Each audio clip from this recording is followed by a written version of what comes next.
This episode of the Empty Netters podcast is brought to you by LABATT Blue Light. Can I get real with you guys for a second?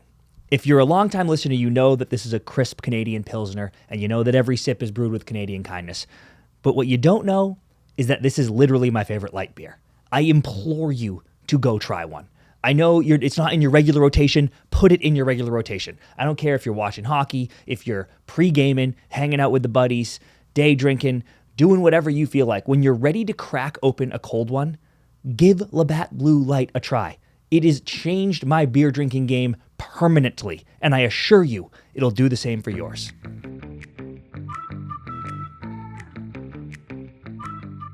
Ice is ready, and we are back with another episode of the Empty Netters podcast, joined by our good buddy Keith Yandle, coming to us from Florida. How we doing, bud? I'm great. How you guys doing? Good. I imagine you're great, dude, because it is the Catlantic, as you said. Dude, hey. You got there on the last day of the year. I couldn't believe he pulled it off. This motherfucker, dude. It does. I wasn't even worried about winning the Atlantic. I'm more focused on the playoffs for them. This is their season right now, and the way that they're going right now. I mean, you're Bruins fans, right? Yeah. Do you want to play the Cats? No, dude. And also, I'll say this. I was saying this earlier. You're so right. And we talk about paths to. I mean, like Edmonton in the West has a pretty good path to the Western Conference Final. I mean, dude.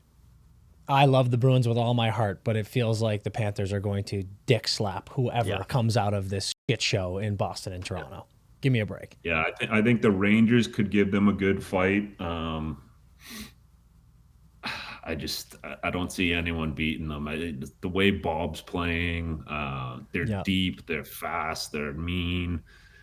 Their power play is good. Their PK is good. Barkey seems to be buzzing right now. I think that was huge for him in a closeout game against Tampa to have the performance that he had. I think that it's going to be huge for his confidence. Not that he's lacking confidence ever, but I think it's just huge for him, and I think he's going to be a problem the next few rounds. Well, this is the perfect segue into the first segment of this. We do this every Friday, Jans.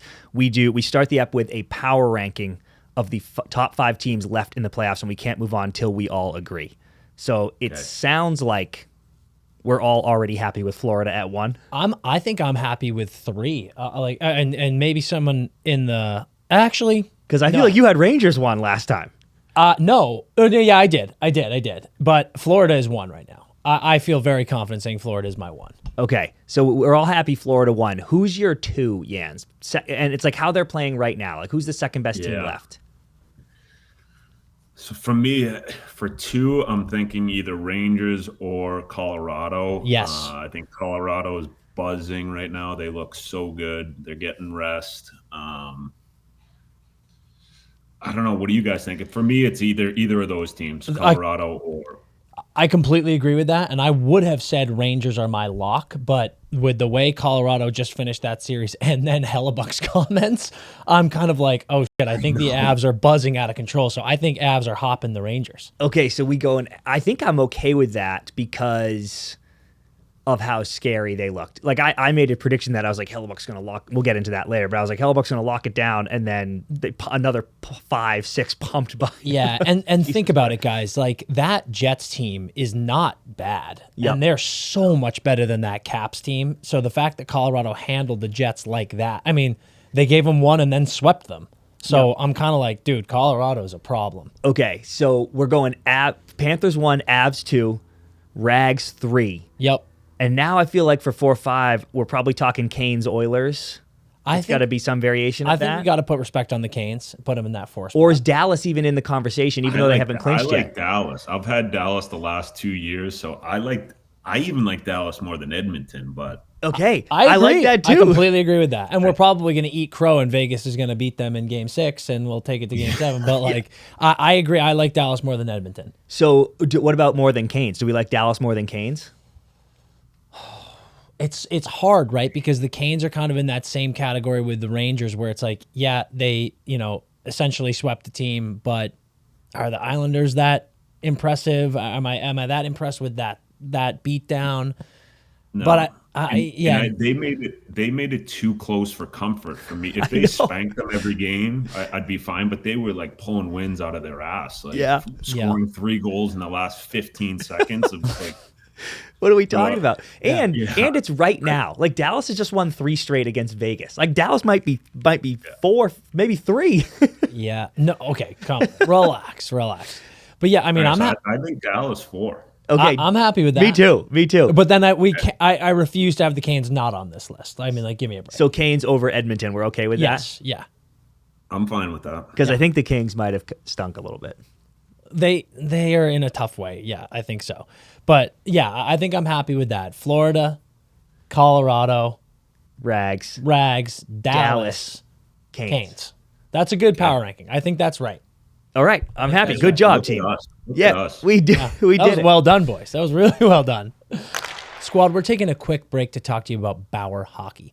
I don't need to give you the ins and outs on Bauer because they have been the industry leader since the beginning of time. Bauer is elite in the world of hockey. And right now, I want to talk to you about your training.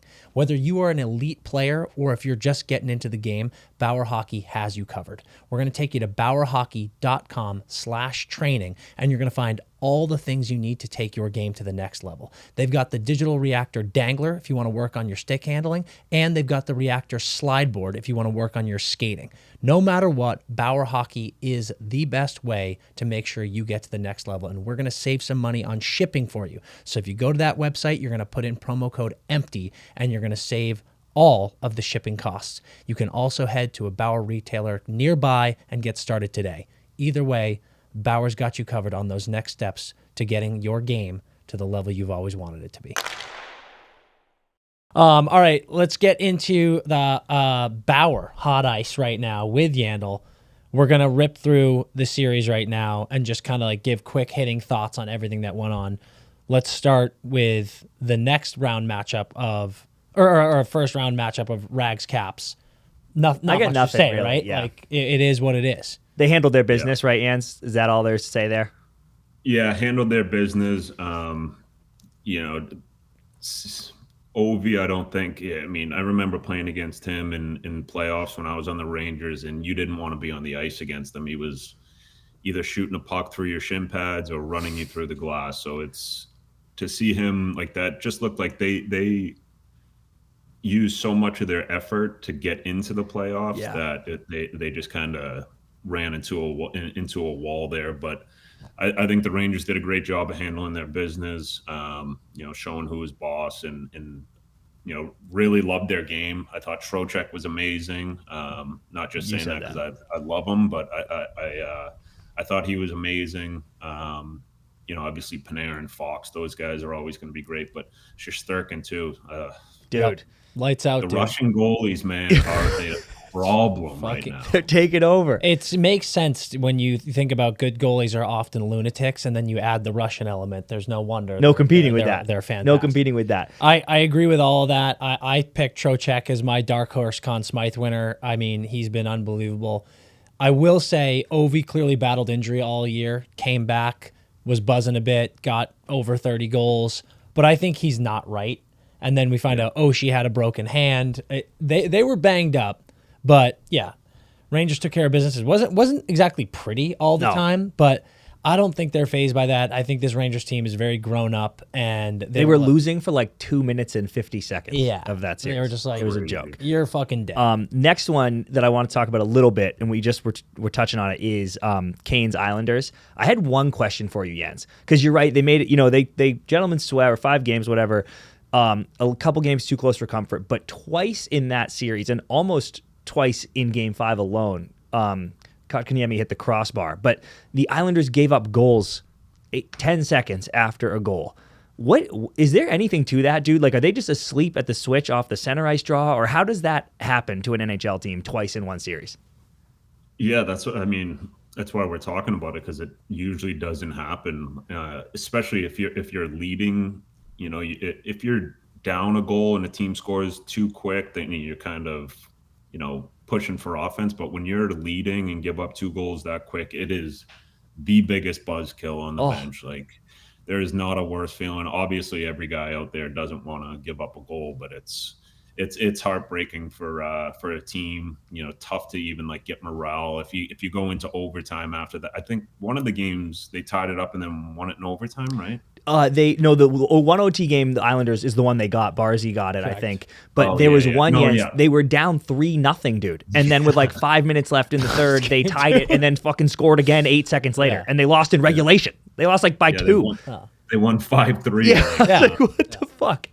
Yeah, it's like, I don't know. I honestly, it's a great question. I don't know how it happens. Like, at what point do you shouldn't even be able to get into the zone in 12 seconds if you're really trying to lock it down, especially the Islanders. Like, they're known as like a hard to play against defensive minded team. So it's not fun when you give up goals like that. Yeah, you can't imagine it's fun coming back to the bench for the change after that one. I remember in college one time we got scored on like 2 games in a row on the first shift of the game, and my coach was like, "Hey, dickhead, like head in the game," and I was like, "Yeah, we're playing. It was just bad bounces here and there." And then that third game, we come out, dominate 50 seconds of zone time, and then they like chip 1 2-on-1 the other way goal, and I just came back to the bench like, "It's all right." Well, fucking asshole. That's where you change on the back check. Yeah. I was off. Yeah. Wasn't on me. The one thing I'll say about that series is, and you're so right, Jans, is like they did get themselves into hairy situations where I was like, "What are you doing, Carolina?" But similar to how the Rangers took care of business, even in game 2, when they were down 3-0, something about this Canes team does look like they were not rattled at all. Like they were just like, yeah, we'll come back and we'll take care of this game and win. And then, like we said, win in regulation by 2 goals in that game. So I don't love how a lot of their DNA is they've got one of the best D-cores in the league and Freddie's playing really well, but you're getting scored on a decent amount by that Islanders team, and now you're going up against the Rangers. That's a little nerve-wracking. Yeah, Freddie will be the Rangers can score, the Islanders can. Right? Exactly. It's a big difference. If you're giving up 2 or 3 to the Islanders, that's a 6 spot for the Rangers. yeah. Laffy's going to be scoring on you. Christ. Okay, Oilers-Kings. Oilers 2 years ago, 1-7. Last year, 1-6. This year, 1-5. Make quick work of the Kings. They, similar to the Islanders, they got a desperation OT win. Other than that, got kind of spanked. I know you had something here. What do you want to talk about? I think, Jans, I'm curious how you feel about this. Last year, they lost in 6. But I actually didn't look at that as a step back. I thought it was a great series. Couple bounces went the wrong way. But I thought they had a lot of good things to take home with them and feel good going into the next season. I think that this season has been a utter disaster. Like, I like truly, this is if I'm Rob Blake, if I'm Luc Robitaille, I am clutching my pearls for my job because, like, holy moly, the moves that you made, not only did they not work, they were a disaster, and the season was just such a disappointment after December, and now you come in against the boogeyman and you get promptly swept, or not swept, but you know what I mean, dismissed from playoffs. It's just like, I think it looks real bad. Yeah, and Rob Blake has done an amazing job with that team. Sometimes deals don't work out. That's what I think it goes back to, like, the old ways of, like, teams trading for these big superstars. I think it's going to be kind of like, you look at the teams that have won, like the Tampas when they were winning their cups, like they were picking up third line players that were really impactful, like Coleman. Who else did they get at the deadline? But like even the kid Paul. Yes. Ottawa, absolutely. Like, you're picking up bottom 6 guys, because usually if you're a team that has aspirations to win the cup, you have enough superstars that can help you win games. Like I liked how this year that the Panthers didn't go out, and I hate to say anything bad about Giroux because I love him, but like they went out that one year, got Giroux, and I think it kind of hurt them because it's just. Or last year with the Rangers, they bring in Kane and Tarasenko, and it's like there's not enough pucks out there for all these superstars. And when a guy like Patrick Kane or Giroux comes to your team, like you want to please them, you want to pass them the puck, and kind of getting away from your game a little bit. So I think a lot of these bringing in third line guys, stay at home D-men. I think that trend for deadline trades is going to be the new it, but. I mean, obviously, anytime you can sign a free agent, big name guy in the summertime, that's a huge thing. But I don't know where I see the Kings going. Like, Dude, didn't it feel like they had an insanely quick rebuild? Like I was like, oh, the Kings are leaving that era of Brownie and Kopi and Dewey, and then all of a sudden 2 years ago they were back in the playoffs, which felt like a surprise. And I was like, whoa, the Kings have just completely retooled on the fly. They're golden. And now I'm with you. All of a sudden I'm like, oh wait, they might be fucked. Like they might now be dropping into that rebuild. Yeah, and Yans, you're right, dude. We did a little like quick research the other day because one of my buddies brought this up. You have to go back a significant amount of time to find a team that made a big trade at the deadline for like a blue chip guy that ended up winning the cup. So there's something to be said about like the depth. Guys that are going to share the puck is the better move at the deadline. So even when Colorado traded for Ray Bourque, they lost that year. Yep, exactly. And then won the next year. Yep. Yeah. Absolutely correct. So it's like you get that whole other year under your belt where you get familiar with guys, you know where they're going to be on the ice. Like that's such a big part of the game, is knowing where guys are going to be, knowing where guys like the puck. And it's a quick turnaround. At the deadline, you got 10, 15 games with a team, whatever it is, crazy. Maybe more. It's a tough turnaround. Yeah. One thing I wanted to ask you about this series, Jens, we had talked about in our preview, the Kings come in with the second best penalty kill in the league. And, they got crushed by the Oilers power play last year. That'll be all the difference this year. And then the Oilers went like 9 for 15 or something on the power play. Yeah. And the Kings went 0 for 12. And as a guy who played in the league... 0 for fucking 12, dude. It's insane. Like, that is so unacceptable. Is there anything to, like, we have a great PK, but not against the Oilers? Like, could a team have your number on the special teams, or is that they just fucked up? Yeah, does anyone have good numbers against the Oilers have everyone's number, actually. It's basically like they're playing 5-on-3 when it's 5-on-4. They're so good on the power play, but there might be a little bit something that, like, there's a lot of mental things that you hear and during a season, like, oh, even little things like, oh, we haven't won with our third jerseys. Why are we wearing these jerseys? Yeah. Again? Like, I remember stuff like that. I don't know if that's because I was so mentally ill, but there are things like that we all are. Yeah, for sure, sure. It is funny though. We were at Game 4, and the one goal they score is a 1-0 game. The one goal they score was Connor to Leon to Connor to Bouchard at the point, goal. And you're watching those three snapping it around, and you do sort of have that feeling of, I don't know how you stop that. Yeah, it doesn't matter who's on the ice. It's insane. All right. When your PK is that bad against, every team's not going to have a good PK against them, but your power play has to find you a way to score some goals. Yeah. You cannot have that discrepancy. Yeah, like if you're number 2 in the league, PK isn't getting the job done against their power play, like you got to get yours on the power play. You got to get your cookies, and 0 for 12 ain't it. So next series, your Cats versus the Bolts.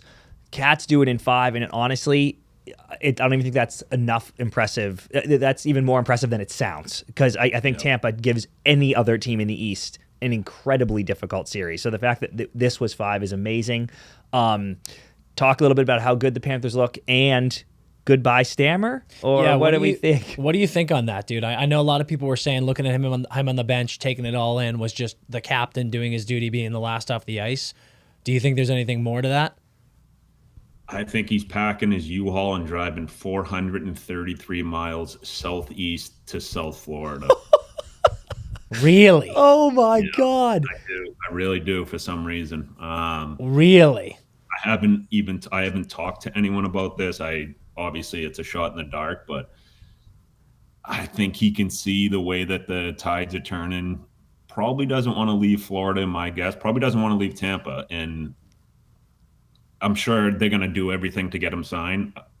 I hope he stays there. He's one of those guys you like to see on one team, what he's done for the league, what he's done for that organization. It'd be cool to see him, finish out there. But I also know I don't know him very well personally, but I know how competitive he is on the ice, and I know he wants to win. And after what he had 40 goals this year. Yeah.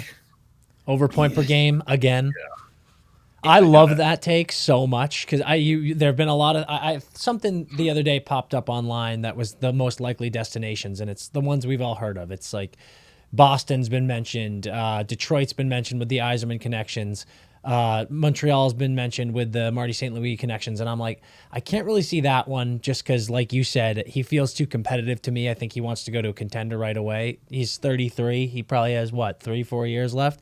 And then someone mentioned Florida, and I initially was like, No. And then you think about it, the way you say it, I could see him wanting to stay in Florida. I could see him wanting to fight for a cup immediately. And I'm like, oh shit, that does make a lot of sense. And there's going to be big changes on the Panthers roster with the cap stuff. And Stammer's coming in at probably a lower number, not a low number, but a lower number than maybe what you'd have to pay some of the younger guys, and with still great production. That would be, hey, are we seeing people burning Stammer jerseys in Tampa if he makes the switch across Florida, though? No. Can't, right? He's done too much for that organization. Yeah, no way. What happens when they play in the playoffs again next year? What kind of reception does he get on the video tribute? I think if he leaves, they're not making playoffs. Yeah, fair. That's a good point. That's a good point. They'll always be competitive. That's just my hatred for them beating us up my 5 years here. But I don't know. It'll be interesting to see. I mean, you remember when he was gonna go to Toronto, like that was big news that whole summer. Oh yeah. It'll be interesting to see. But at the end of the day, I can't imagine he wants to leave Florida. So I think he either stays in Tampa or comes to South Florida. That's a great call. And I would love to hear let's say he stays in Tampa, I'd love to hear after the fact if that was how close that might have got. Because I agree, he's not leaving Florida. Yeah, I love it. All right, move on to Avs Jets. All right, Avs Jets. I wanted to ask you, Jans, that Hellebuck, who I love, has had 2 playoffs in a row, 1 round, so it's small sample size, 5 games, where his numbers aren't great. His playoffs before that are fantastic, and the last 2, it's like under 900 save percentage, over 3 goals. I think this year was like over 5, literally, goals against. And you just gave this dude a 7-year ticket. Mm-hmm. And I'm like, are you at all worried if you're the Jets? But then, I know you saw, because we were talking about it, a quote comes out from Helly today that says, "Believe me when I tell you I was playing the best hockey of my career in this series versus the Avs." So, I mean, what do we think about that? That's wild. It is wild, but I mean, you can't take away anything that he does. I think he's probably the best goalie in the league. And it doesn't hurt him that he's American. You always got to support the American guys. Yep. But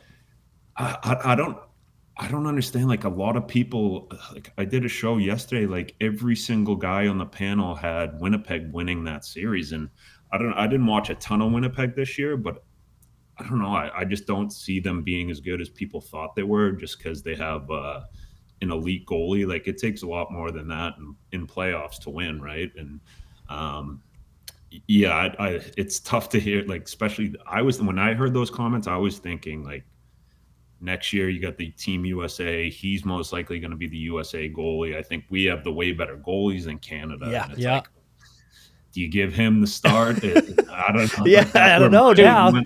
Especially, Jans, like, you're looking at Swayman playing the way he's playing in playoffs, and you're kind of like, that's a tough decision all of a sudden. Demko's been great too. Jesus Christ. Yeah. I as one of those idiots on a panel who I said I could see the Jets winning in 7. Well, they did sweep them in the regular season and tagged them all 3 times. And the only reason I said that was because the end of the season and going into playoffs, Georgiev was completely rattled.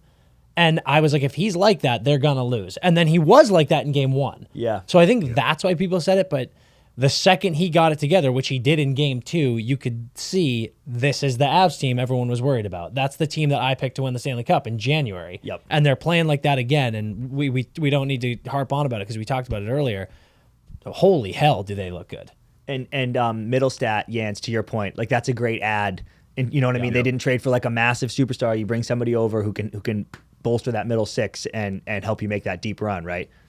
Yeah, Duhane, Middlestat, the D-Man Walker, they made great trades at the deadline. They sure did. I think they were probably the most productive, I think, at the deadline. Do you think the Jets need to let Helly go do 1 year in the KHL, get a taste of it, get a taste of the Russian madness, come back, and then he'll be a playoff goalie? Is there anything to that? I mean, he's in Winnipeg. Yeah, it's the same thing. Like, he might as well be in Moscow. Tremendous point. He might stay. Yeah. They need to scoop someone this summer who's Russian and just move them into Helly's house. I like that more, Dan. That's Get him a Russian roommate. Get him a Russian roommate. Okay. All right. Canucks Preds. Goalie madness in Vancouver. They somehow got 3. And then Insane. Preds just made it a series again. Where do you feel? Do you feel like we've been saying on the show that we think the Preds have been better just about every game, and they were down 3-1? Do you feel that way too, or are we crazy? No, I think the Preds have looked better. I think JT Miller's been great. Who else has been? Garland's been good. But I think all around Nashville has been better. Yeah, that's one of those series. I think Nashville's going to pull it out somehow. But do you? I was going to ask. You hate to bet against Talk, my guy Talk. Like, I hate to bet against him, but it's like, I don't know. Like, I just don't see it with that team. Like, Pedersen, he's got to step it up a little bit. Oh, big for time, them. big time. He's got to bring it. Even Quinn Hughes, like, he had an amazing regular season up for Norris. Amazing defenseman. He's got to steal them a game somehow. You gotta give him another exploding golf ball, get his confidence up. He starts feeling good about himself again. Then he'll be buzzing again, dude. Yeah. I think I'm with you, Jans. I mean, I said my big prediction this week was that they're going to take it to 7, and hopefully they do for our entertainment's sake. But I'm with you. I mean, I love that Vancouver team. I love Talk. I love Quinn. But it does feel like if Nashville loses this series, weirdly enough, with the seeding and against all odds, like, they're going to be kicking themselves 100%. I mean, look at those games that they were leading, and then, like, bang bang, they're losing, and it feels like I think they'll at least take it to 7 because they have controlled every single game. You got to win one at home, right? Yeah. Like, they can't lose all 3 in Nashville. I will say they're not scoring enough considering considering the Canucks goalie situation. I'm not chirping those goalies. I'm just saying, like, you cannot be scoring 1 point whatever goals per game when Demko's in. And I think if Demko was playing, I think then it might be over by now. If you look at it that way, like, they haven't been able to score. But that's the thing about playoffs. It's like whoever stays healthy usually wins. The most, the least banged up team can make runs. So there's no excuses this time of the year. But it is one of those things. It's like, if you're that for real, they should be smoking Nashville in my mind, just with their roster alone. Like, they, it's that's the thing. It's tough. They're on the 3rd goalie. Like, what do you, dude? Nothing you can do. It's tough to even, like. Arturs Shilov is just in that, and also I will say JT Miller came out in practice today in Shilov's dress shirt. So, like, that's fun vibes from a grumpy guy. Yeah. I'd be feeling bad if I were Nashville. How fucked up is that for you? Is it psyche in the locker room, Jens, when it's like you're on your 3rd string guy? Because obviously you're behind him and you're rooting for him, but deep down are you guys like, fucking Christ, we're dead? It actually, in playoffs, it can work a little bit different because, I mean, you're blocking shots. Everyone's blocking shots in playoffs, but it could be one of those things where you're diving in front of them even more than you would be. Your attention to detail in the defensive zone is even more so than it would be if your starting goalie was in there. So, sometimes it couldn't be that bad of a thing. Like, you're definitely tightening up defensively, and that might be that might be what's taken away a little bit of their offense, is they're focusing so much on playing D. Yeah, great call. I actually did see last night, before it got out of hand, Draisaitl had a 1-timer on the power play, and Riddick came over and made a sick save because he kind of read it, and Dewey started, like, immediately pounding his stick on the ice right there, and he was like, "That a boy, Riddy!" And I was like, "Oh, sick!" Like, you get the guy's back, and it's the backup in there. All right, last 2 series, probably the juiciest that remain. Both headed into Game 6. Let's start Boston, Toronto. Talk me off the ledge, Jens, and tell me why the exact same thing isn't about to happen to my Bruins, because that's how I feel. I know. I honestly, this game, I can't wait to watch this game tonight. It is, that last game had too many of the same feelings as the Florida series last year. Dude. The only good thing I think for the Bruins is it's Toronto. Like, they've had their number. They've had their number. They know what they're getting. Matthews being out, you can find a way to win a game, but you need him. You need him to win. Like, our boys on the hockey thread, who was it? Birdo said someone was like, "What's wrong with Matthews?" And he said he has a torn motivator cuff. Yeah, and I said, 15 out of 10 dad joke. Yeah, he's honestly he's a competitive guy. I mean, you look at him and how good he is and how easy he makes the game look. You might not think he's as competitive as he is, but he is a competitive dude. My saying, like, when it comes out what he had, people are going to be like, oh Yep. wow. I said the same Yeah. thing. Everyone's having fun with their jokes and their memes online, but I guarantee Willie as well. I guarantee what the both of them are dealing with is no joke. Like, you think those two dudes don't want to win a playoff series? Like, are you kidding me? Especially there in Toronto, right? Yeah, exactly. The two big differences for me with Boston are it is Toronto. It's not the same as Florida, and Swayman. I think Swayman is a game breaker for sure. It is just so tough in that game 5. Sway plays out of his mind, only gives up one fucking goal until OT, obviously. And, like, you can't on home ice. You can't just get that closeout game, boys. Like, that's such a bad fucking Because I feel like they'll win. The Leafs will win in Toronto. Like, they're not going to lose all 3 there. And now it's game 7, and now I'm going to fucking off myself. And Heinen's out, who's been a serious glue guy for you. And penalty killer. Yeah, it's just, it's interesting. Looks, to me, this one has game 7 written all over it. Yeah, what's your call, Jens? Yeah, I think it's going to go game 7. I just don't. We'll have to circle back if it gets to game 7, because then one team's got all the mojo and the other doesn't. So but that game in Boston, I was texting my group chat. It was so bad. Like, I don't know if the Celtics played 20 minutes before. The ice looked so bad. It was soup. Like, it was terrible. Yeah, you don't see NHL guys missing tape-to-tape passes like very often. Yeah. And it was happening a lot in that game, and it was one of those things. The goalies both played great. I think Wall stepped up, and it could be one of those things where he's feeling himself today, and has himself a game tonight, or he could go back to Canada and be like, oh boy. Yeah. If the Leafs win today in a low scoring one, I'm terrified because of Wall. If the Leafs win, even if the Leafs win tonight, but it's like 6-5, I'm kind of like, we can score on them, we're okay. But another Wall shutout is not what I need. See, I disagree with that, because then Toronto also feels like we can score on Swayman. Yeah, Sway's dialed. Like, that's a disaster. All right, let's close it up with the final one: Dallas Vegas, aka the Western Conference Finals. Holy shit, man! What do you think? Oh man, I think that series. I thought Vegas after the first game was going to win. I think for some reason, I think Dallas is going to pull it out and get this win this series. But it could be a Western Conference Finals matchup this series. It's tough to, you hate to see this series done after one. I wish they played 2 series. That's how good both teams are. You'd like to see them both move on, but I think it's Dallas's year. I think that the goaltending is there for them. I think I think since that Ben hit, what was that, game 4? Yes. Yep. And then and then the game that they played after that, I thought they played a lot more physical, and I think you have to do that against Vegas. Like, they're, obviously all the stuff with Stone not playing all year, or not all year, but out towards the end of the year, and what's his name from San Hurdle not playing. You got to be hard on those guys. Like, they haven't played for a long time, so it's.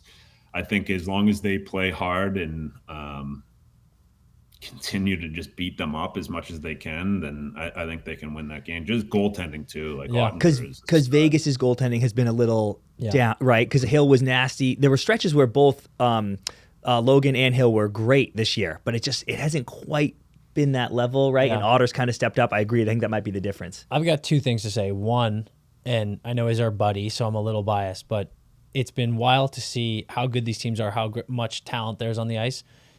Jack Eichel is the best player in this series. He's been awesome. And I actually I don't think he gets enough credit, truly. I think he is such an insanely special player, and watching how much he dictates the positives of Vegas's game is crazy. That said, this series is over. Wow. I think Dallas takes game 6. I think that the tables have turned. I think Otter is locked. And I just think that momentum is going to be good for Dallas, and I think they take care of business.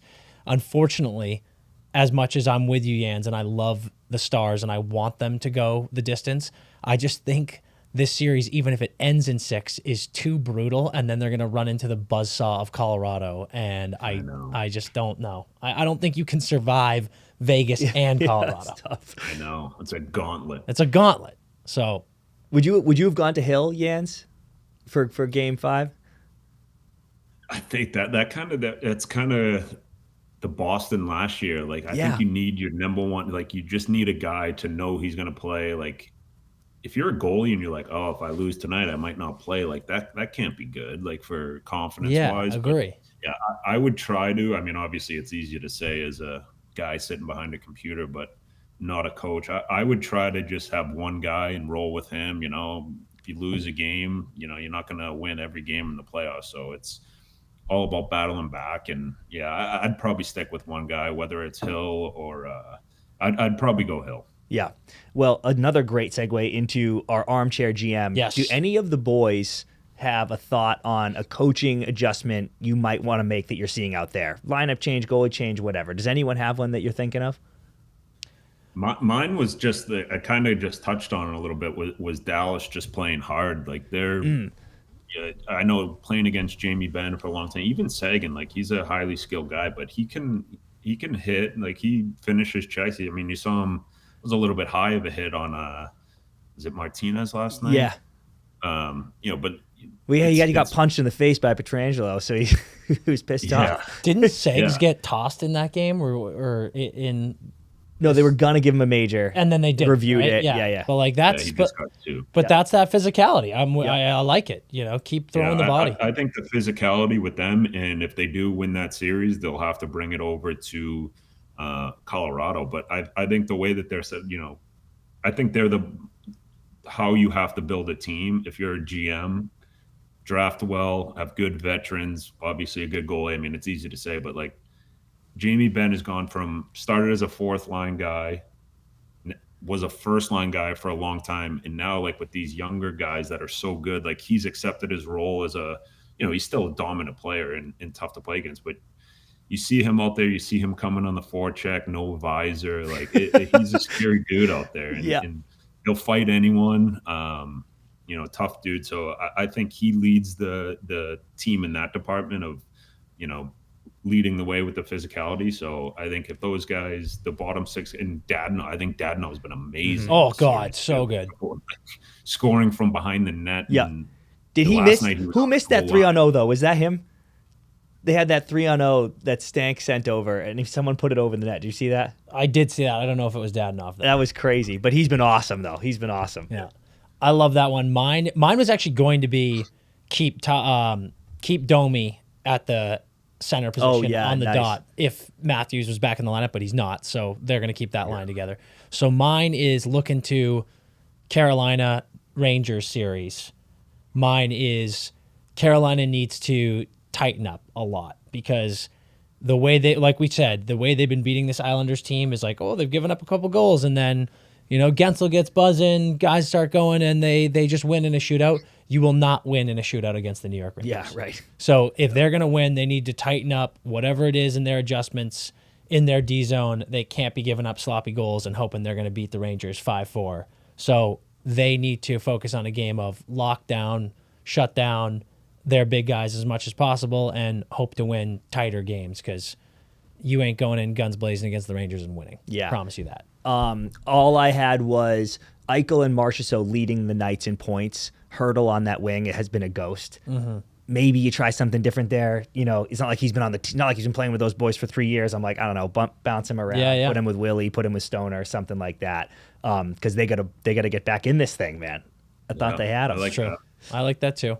Everybody knows we have an incredible deal going with BetMGM right now, and you have got to take advantage. Listen to me loud and clear.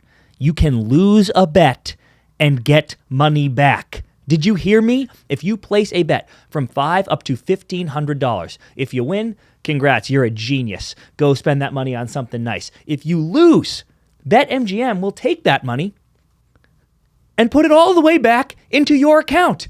So use the promo code NETTERS, that is NETTERS, on your BetMGM account today. Gambling problem? Call 1-800-GAMBLER. Call 877-8-HOPE-NY or text HOPE-NY for New York. Call 1-800-327-5050 for Massachusetts. 21 plus only. Please gamble responsibly. Call 1-800-NEXT-STEP for Arizona. 1-800-BETS-OFF for Iowa. 1-800-981-0023 for Puerto Rico. Or visit www.1800gambler.net for West Virginia. First bet offer for new customers only. Subject to eligibility requirements. Bonus bets are non-withdrawable. In partnership with Kansas Crossing Casino and Hotel. See BetMGM.com for terms. U.S. promotional offers not available in New York, Nevada, North Carolina, Ontario, or Puerto Rico.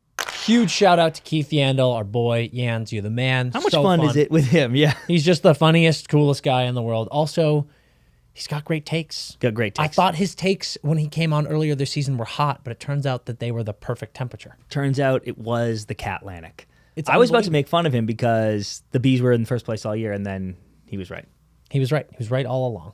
And I bet he didn't sweat it once. No. Not even until game 82. Jans never sweats. Unbelievable. Okay, let's get into God, I Wish I Was. God, I wish I was. You go first this time. You want me to go first? I think I went first last time. I can't remember. Actually, no, maybe I'll go first. Fuck you. Okay, nice. God, I wish I was Jake Ottinger. Oh, good one. How about that? Good one. Listen, start the series in Dallas. Yep. They go down 0-2. Season over. The big bad LTIR Dragon came to torch them. Yep. Then they head to Vegas. They head to the Fortress, home of the Vegas Flu. Where they could have been swept. Huge win. Huge win in OT. Mm-hmm. Now they're up. Up 3-2 in the series, and they are buzzing. This is the Dallas team we loved all season long. Yep. This is the team that we were afraid of, that we knew was going to make some noise in the West, and then they drew Vegas in the first round, and everyone was like, oh, you're dead now. Nightmare. But look at that. They've responded. They've come out physical, and a lot of the criticism fell on Otter's head. We had people in the DMs. I'm looking right at you. Some of these Stars fans, who I love, by the way, they're here. They're loud. They're proud. They're banging the glass. Dallas hockey is real. They're banging the glass. They're getting fired up for their team. But they were saying, do we need to have questions about Otter? Is he going to get traded? We got the mailbag last ep. Is Otter on the hot seat? And we talked about it. And I said he's on the you got to perform better seat. And wouldn't you know it, he's performed better. Let me talk to you for a second. Yeah, do it. Last 3 games, 3-0 record, .936 save percentage, 2 goals against. He has been nails, and he has made monster saves. You got closeout games coming here. Yeah, which are the hard ones. Those are the hard ones, and you're playing the hardest team to close out, I would say, in the West. We're going to see a lot in these next couple of games, maybe one. And I just feel like Jake Ottinger has never felt better. This is the Jake Ottinger we fell in love with 3 years ago. Dude. He's back. He's a brick wall. Yep. And you love to see it. Because again, I'll reiterate, he's making colossal saves. Like we were talking about earlier, that OT save, or excuse me, the breakaway save was gargantuan. Because I actually, and that Carrier goal was a little soft on that wraparound. Like he just wasn't ready, it looked like. So to have him, I was legitimately nervous when Stevenson got that breakaway. I was like, oh no. Just for Otter. You know, like I wasn't even mad that the game might go to OT. I was just like, fucking hell, dude. He saved it so calmly. Yep. He was just like, you're stuck. It's like he knew. Mm-hmm. Great person to be. Great person to be. I just think he's buzzing right now. I think he's buzzing. I think Dallas is buzzing. But what I really love, you lost 2 at home, you won 2 in Vegas. Then you got 1 at home. Vegas has not won at home yet. So you know that they want to, but I do think we're going to flip it and go Dallas has the edge because they go, you don't know how to win here in the playoffs, bitch. Yeah. We do. Whoa. Right? Like that? Oh, man. Otter goes, you think you're going to beat me on this ice? Yeah. I don't know how to lose on this ice. I'm undefeated in the playoffs on this ice. Wow, dude. You haven't put more than 2 by me in the playoffs on this ice. In a week. And I think he shoves that in their face. God, dude. The Otter masks were out. Did you see that? Oh, yeah. So sick. Banging the glass, dude. Banging the glass. Jake Ottinger. God, I wish I was him. That's good. All right. God, I wish I was Val Nichushkin. Oh, which version, dude? Which version we talking here? Both. Honestly, both. Yeah, I hear you. Here's dude. the thing. Guy has fun. Of course, guy has fun. And we know that he was dealing with some personal stuff. Yep. And frankly, obviously this was always the intention, but there was no promises that he would even come back to the team. Yeah. Right? He took the time he needed to get himself right when he did it. Quick bump, get mind right. And not, in by fact... bump, I mean a mental clarity bump. Quick mental clarity bump. Yeah. Get mind right. In fact, no bump, get mind right. Yes. No bumps, get mind right. No bump, clarity bump, get mind right. And then he comes back. Plays the last, I think, 2 games of the season. Yeah. Gets a couple talks. So he said so. I was like, man, he's scoring. That was great. Starts the playoffs on the second line. L. What happened in game 1?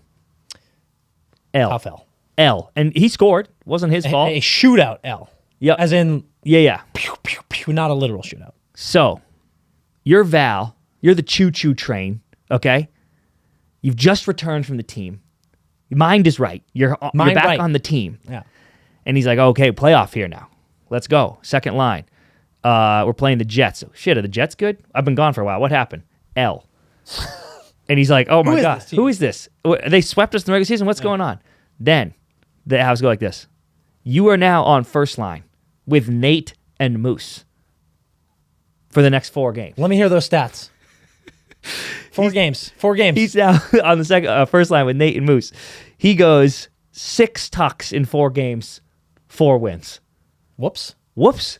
No apples, which is so gas, by the way. I know, dude. Like that's an assassin, right?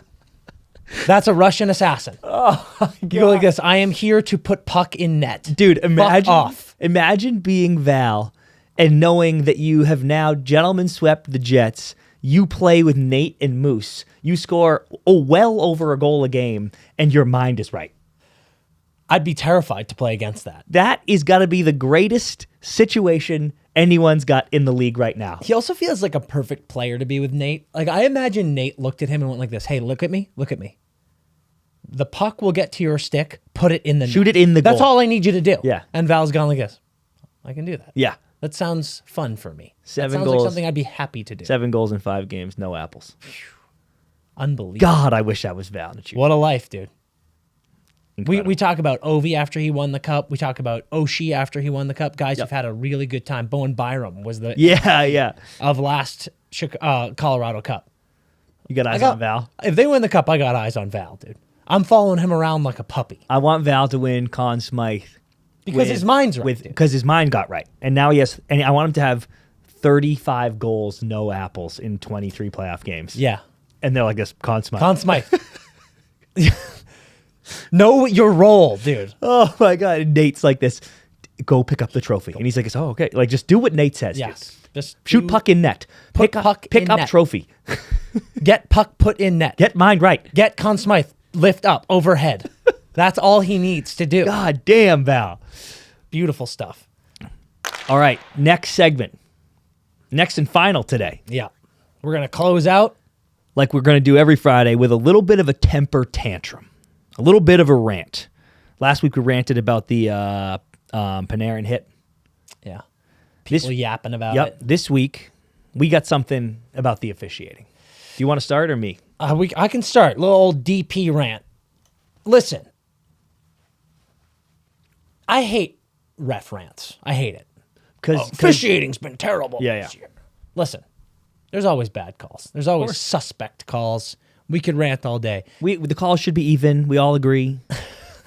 There's something, shut your whore mouth. There's something specific that we got to rant about. And I want to say, I like refs. Yeah. When I was playing, I would love chatting with the refs, get on their good side a little bit, maybe. Him, sir. Shout out our boy Chris Rooney. These guys are amazing people. They're great at their jobs. Oh my God. Sorry to stop the rant. That is my favorite part about the ref bitching. I know. I'm like, would you like to try it, dude? Yeah. It's one of the hardest jobs in the world. We always talk about how fast the game is. Imagine being on the ice with them trying to call offside. Like, shut up. Like, the fact that they nail that so often is baffling. So I'll come to refs' defense a little bit. I will say this, though.